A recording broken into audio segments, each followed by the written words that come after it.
আম্মু তোমরা তো আজ রাতে সেহরি খাওয়া রোজা রাখার জন্য, ঠিক না? হ্যাঁ বাবা, আমরা কাল রোজা রাখবো।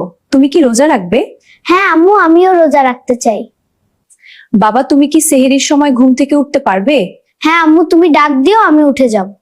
অনেক রাত হয়েছে, তুমি যেহেতু আমাদের সাথে রোজা রাখবে তাহলে এখন ঘুমিয়ে পড়ো, সেহরির সময় তো উঠতে হবে, তাই না?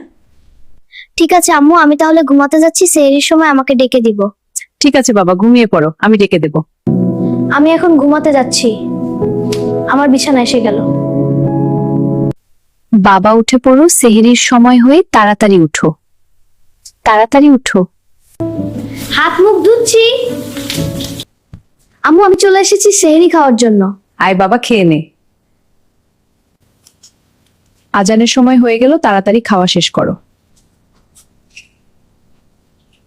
আম্মু এখন কি করব? তাহলে এবার হাত ধুয়ে এসো। প্রথমে রোজার নিয়ত করো, তারপরে নামাজ পড়ে ঘুমাতে যাও। ঠিক আছে।